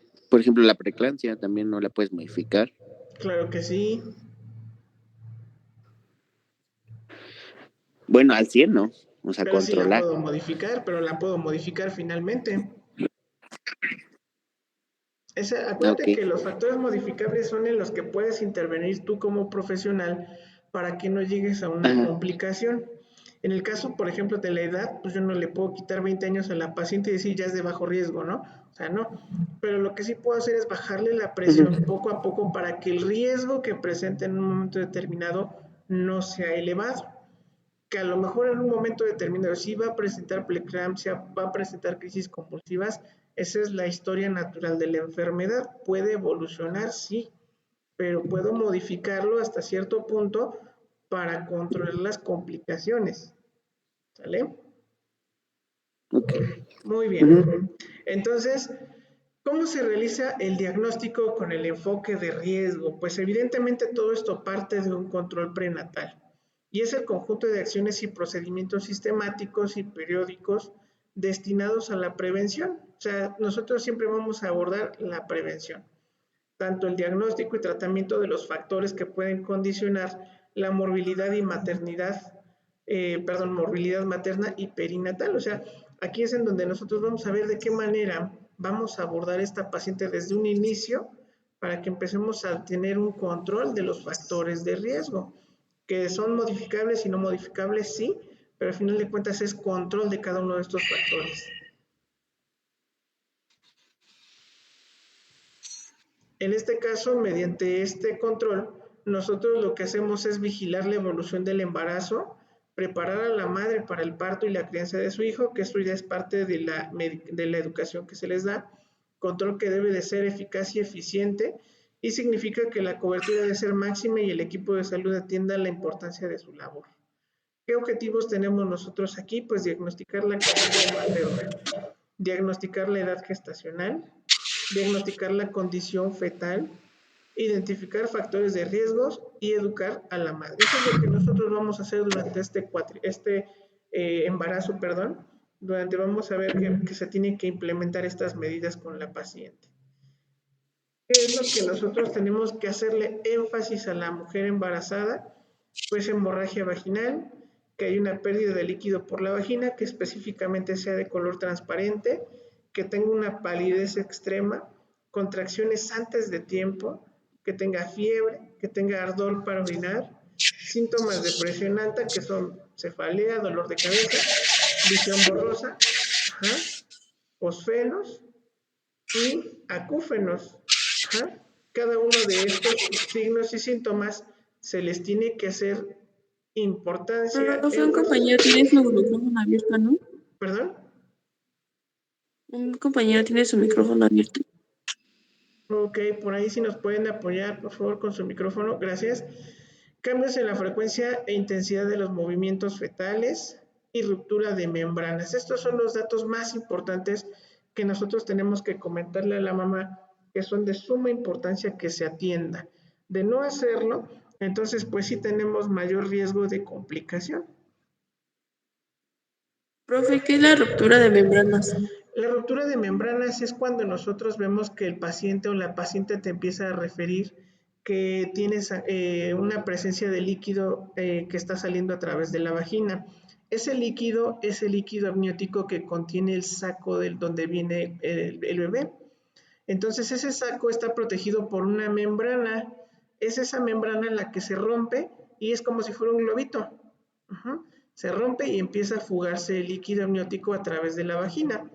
Y esto obviamente pues es una consecuencia grave o es una consecuencia que puede poner en grave a la paciente porque el bebé ya no va a tener el soporte que le da el líquido amniótico. El líquido amniótico le da al bebé la capacidad de seguir respirando, le da protección, nutrición y defensa. Entonces imagínate una mujer que ya que se le rompieron las membranas, pues va a tener problemas ahí que incluso la paciente de manera urgente se tendría que pasar a quirófano para sacar ese bebé. ¿Sí quedó claro? Ok, gracias. Es como cuando dicen que se le rompió la fuente, ¿no, profe? Así es a lo que nosotros comúnmente le decimos se le rompió la fuente. y pues esa ruptura de la fuente se debe a que precisamente hubo algo o algún trauma que condicionó que se empezara a desgarrar, un desgarro, ajá, y se empezara a salir el líquido amniótico. Muy bien. Entonces tenemos que realizar actividades de prevención, revisión de exámenes de laboratorio, refiriendo al médico en caso de cualquier anomalía. ¿Y saben qué es lo más importante ahorita que estoy tocando este tema de actividades de enfermería? ¿Saben cuál es lo más importante de todo esto? Que esto lo hace enfermería. Esto no lo hace el médico, esto lo hacemos nosotros. Tomamos muestras de sangre para segundo examen de BDRL, que es un panel viral, rubéola, VIH, ajá, sarampión, tétanos, y solicitar segundo examen de glicemia en el tercer trimestre. Es para controlar la glucosa. Realizar exámenes de investigación de albúmina en la orina en cada consulta, porque también las muestras de orina nos van a orientar al diagnóstico de lo que conocemos como preeclampsia. Ajá. Revisar la hoja de visita domiciliaria para detectar otros factores de riesgo, que digo aquí lamentablemente en México pues no lo hacemos tanto, ¿no? A lo mejor tenemos pacientes embarazadas, pero realmente ¿quién les da seguimiento? Realmente no se les da un seguimiento. Educación para la salud, aquí es proporcionarle toda la información ampliamente a la familiar y al paciente, incluirlo también sobre el manejo de los signos y de los síntomas que estábamos mencionando. Promoción de la lactancia materna, ese es otro punto también cultural que ha modificado o se ha modificado a lo largo de todos los años. En la actualidad, por ejemplo, las mujeres ya no quieren lactar, ya no quieren darle seno materno al bebé, y siendo que es una parte muy importante para el crecimiento y desarrollo del mismo, ¿sale? Tenemos que hacer la entrega de hierro, suplementos vitamínicos, en este caso el ácido fólico, y realizar las anotaciones de la ficha integral del paciente, ¿no? Entonces vean que nosotros aquí la labor de enfermería es muy importante porque a lo largo de estos 9 meses que se gesta el embarazo y termina hasta el periodo del puerperio tardío, ajá, que son los 40 días, nosotros tenemos que evaluar la situación clínica de la paciente en todo momento. Cuando nosotros hacemos una buena valoración, el resultado va a ser satisfactorio, no lo así si no identificamos oportunamente los factores ya mencionados. ¿Alguna duda que tengan hasta aquí?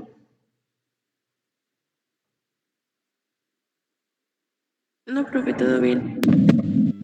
No, profe. Areli, buenos días. ¿Cuál es tu conclusión del día de hoy?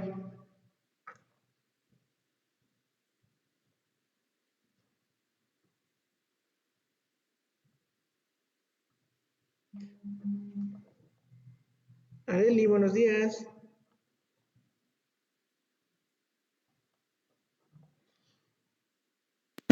Buenos días, profe. Perdón, no podía encenderme. No te preocupes. ¿Cuál es tu conclusión del día de hoy?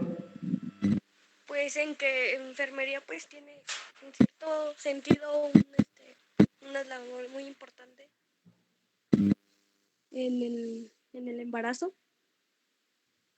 Ok. Que existen varios factores de riesgo y que se deben controlar.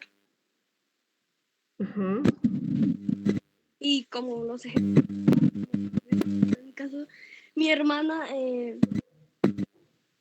perdió a su bebé tenía embarazo por los mismos riesgos que nunca atendió, por descuidos. Ok. Cuenta de cuáles son los cuidados que se tienen que ir dando en las personas, en las mujeres que están embarazadas para tener un control.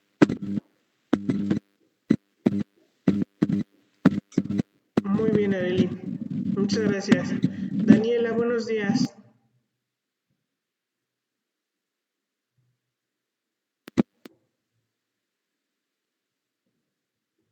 Daniela, buenos días.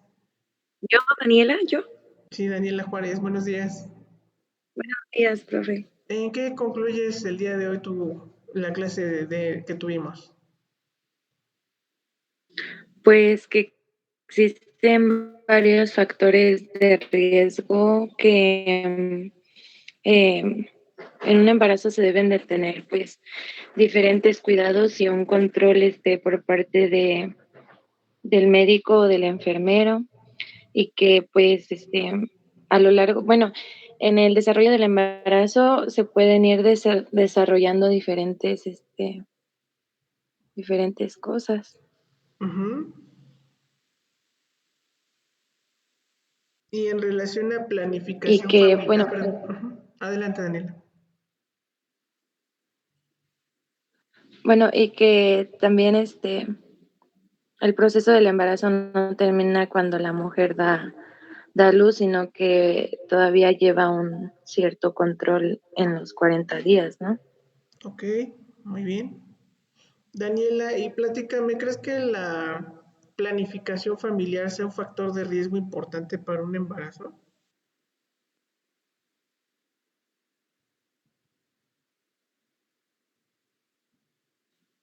Eh, Puede ser. ¿Por qué?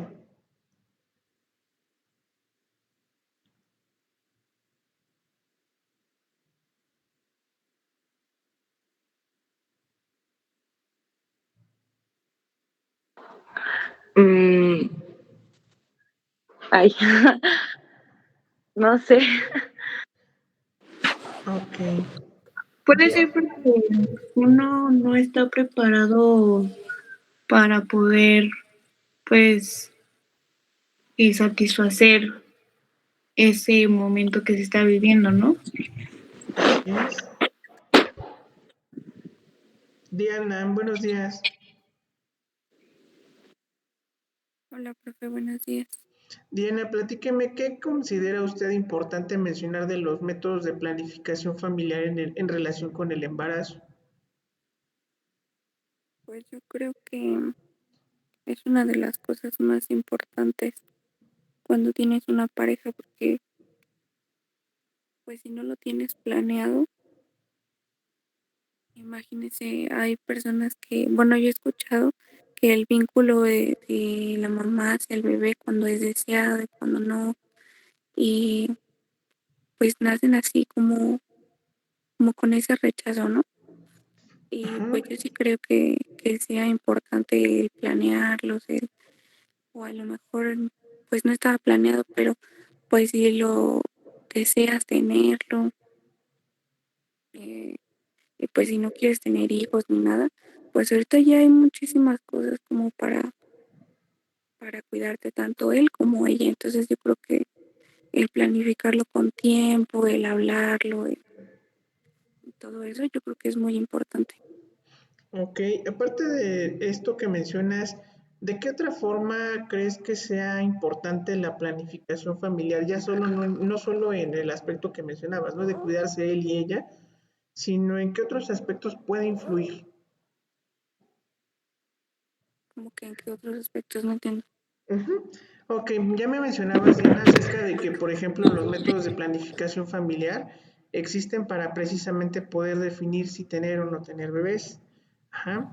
Pero hay otros factores en los que podemos ver que sí te puede funcionar la planificación familiar en otro sentido o en otros contextos. ¿En qué contextos crees que te va a servir? Mm, no, pues ahí sí no sé. Ok.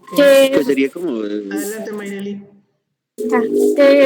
Bueno, te explican también cómo puedes darle la lactancia materna a tu bebé Ok. o cuáles son los cuidados que tiene que llevar tu bebé de acuerdo a como a tu como a tu tiempo, porque por ejemplo hay muchas mamás que trabajan y pues no tienen tiempo de cuidar a sus bebés y así, y entonces pues también les pueden explicar cómo es que se tiene que hacer un baño y así, bueno, y varias cosas para tener el cuidado adecuado de tu bebé.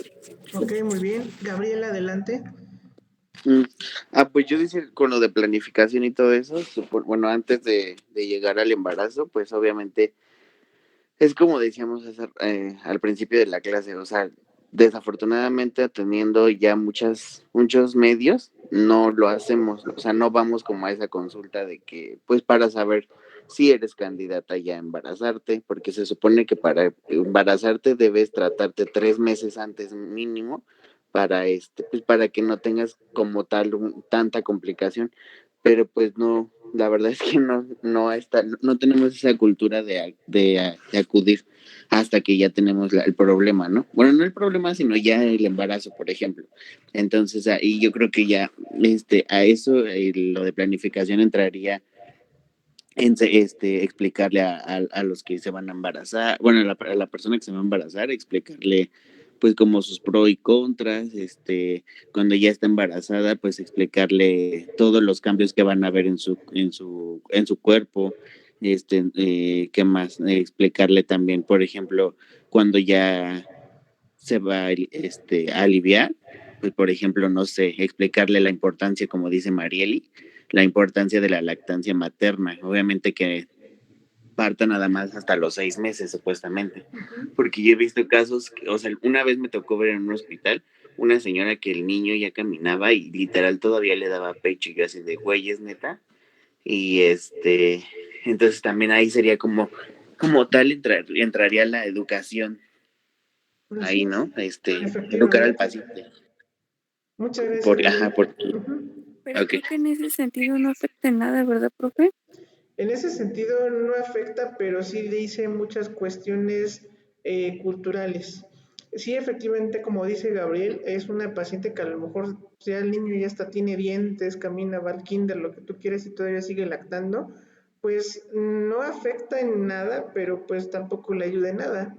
O sea, realmente la lactancia materna está demostrado que de hecho es única y exclusivamente durante los primeros 6 meses. Ya después de los 6 meses en adelante ya no hay una función como tal tan importante de la leche. Incluso, incluso ya ni siquiera la leche de vaca ni la leche entera como nosotros la consumimos habitualmente, ya ni siquiera ese tipo de alimentos tiene un beneficio para su cuerpo. Es literalmente Ya como solo con la fórmula. ajá, ya efectivamente es como si nosotros, por ejemplo, tomamos leche de cartón, por ejemplo, como si estuviéramos tomando Coca-Cola, literalmente, porque también la leche tiene glucosa. Entonces, imagínate, le echas un litro de leche al puro, una coca que prefieren, ¿no? Sí, y de hecho Entonces, una profesora que a mí me dio una materia que se llamaba nutrición clínica, eso fue lo que nos explicó, dice, estábamos viendo igual sobre, por ejemplo, cuando, o sea, que eran los 6 meses para darle pecho al bebé, y después ya sería como la fórmula y cosas así. Y ella fue la que nos dijo, no, o sea, ya mucha gente se iba que a la leche de la Conasupo y que no sé qué, y es de la peor ya. ¿Por qué? Porque ya solo es literal pura fórmula, o sea, la Alpura, ¿qué más? Nutrileche, creo, no sé qué otras haya, también ya todas son fórmulas, solo creo que literal la que es en teoría como más sana de todas ellas es la Santa Clara y otra leche que no me acuerdo cómo se llama, pero ya de ahí en fuera todas las demás ya son pues literal puros químicos. y sobre todo vean las alteraciones en la nutrición también, ¿no? Ya realmente una leche, pues difícilmente va a ser leche. Estamos tomando Claro. prácticamente modificaciones de la leche en base a, pues, químicos, a lo mejor vitaminas, pudiera ser que sí, pero no es lo mismo. Adelante. Ajá. No, le decía que de fórmulas. Sí, exactamente. Entonces, No, y ya hasta los huevos. ya hasta los huevos, ahora ya encontramos en el supermercado huevos light, ¿no? Eso sí ya está súper creepy. Pues O sí. sea, digo, sea, la ya verdad es que ya hasta las verduras están procesadas, entonces Ujú, ya no sabes ni qué comer, la verdad. Solo exactamente. Yo lo que yo creo que siempre ya me he no. preguntado, un huevo light, pues, ¿cómo que es light, no? O sea, la gallina siempre comía puro pasto o qué, ¿no? Para que salga más bajo en grasa o qué. Pero bueno. No, y deje de eso, o sea, independientemente de que sea light, o sea, ya igual las gallinas y todo, pues se les da reproductina. ¿Para qué? Para que obviamente ponga más huevos, pero a consecuencia de qué? Pues de ese alimento que viene Ujú. ya con químicos. Tan solo las pollerías, ¿no? Kentucky Fried Chicken, Walmart, cómo modifican sus alimentos, ¿no? Y al final del día todo esto sí tiene un impacto muy importante en la nutrición de las embarazadas, déjenme decirles realmente. Y no de las embarazadas, sino de todos en general. Pero bueno, Fátima Vega, buenos días.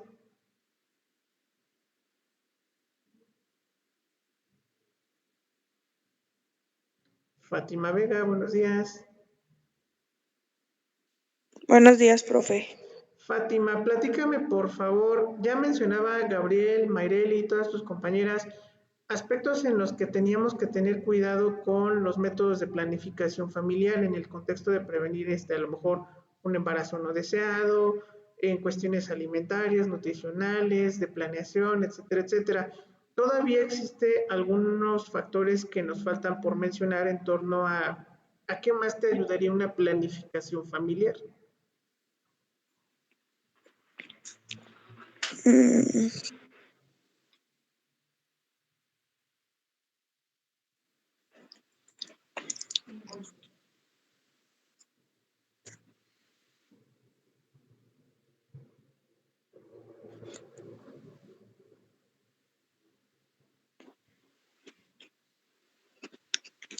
Profe, ¿podría ser cuántos hijos quieres tener? Ajá, esa puede ser una efectivamente para diseñar tu plan familiar, decir cuántos hijos puedes tener o cuántos quieres tener. Es un proyecto de vida efectivamente en la planeación de tu vida futura. Fátima, ¿en qué otras cuestiones? Es que, bueno, Mamá. sería que, bueno, no sé cómo explicarlo, pero, por ejemplo, para cuando planean a sus hijos, tienen como contemplado o es porque les pueden dar lo que se merecen y no estar sufriendo con que a veces no tienen trabajo, no tienen para mantenerlos o cosas así. Ok, bueno, recordemos que también la planificación familiar, ya para finalizar y concluir un poco este tema, recordemos que tiene que ver con la planeación de prevenir enfermedades de transmisión sexual, porque luego muchas veces también es un factor de riesgo que no se considera, no solo para el embarazo, sino incluso para la vida propia. El hecho de tener un embarazo no deseado, pues es de por sí un problema, pero ahora imagínense tener una infección de transmisión sexual, pues es todavía un problema un poco más complejo porque ya está involucrando mi salud, tanto reproductiva como salud orgánica en general, ¿no? Entonces, chequen ustedes o vean y dense cuenta de que nosotros como profesionales de la salud tenemos que incidir en muchas cuestiones, en muchas, definitivamente. ¿Y de qué va a depender esto? Pues no, pues va a depender mucho también de la importancia que le lleguemos a dar, no solo desde el punto de vista personal a todos estos procesos, sino también la seriedad con la que tanto las instituciones de salud pública también se dediquen a dar esta atención y la calidad de atención, sobre todo. Existen políticas, proyectos, planes de atención y de apoyo para estas pacientes en todo momento, pero ¿qué es lo que ocurre? Pues hacerles invitación a que hagan uso de ellos y ustedes también hagan uso de ellos porque tienen derecho, independientemente de que tengamos seguridad o no tengamos seguridad social. Yo creo que es un derecho que todos debemos de ejercer. Y, y bueno, no sé si alguien quiera compartir ya por último alguna situación.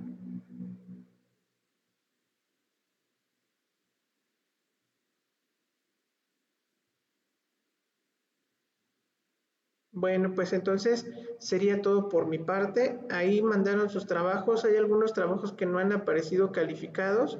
La razón es porque no me aparecen en plataforma y como no los puedo revisar de manera adecuada por el celular, por eso me estoy tardando en calificar algunos trabajos. Les pido paciencia en ese sentido. ¿Está bien? Y bueno, por mi parte sería todo. Gracias. Gracias, Sí. profe. Buen día. Que tengan excelente Gracias, día. profesor. Buen día. Hasta luego, buen día. Profe, Adelante.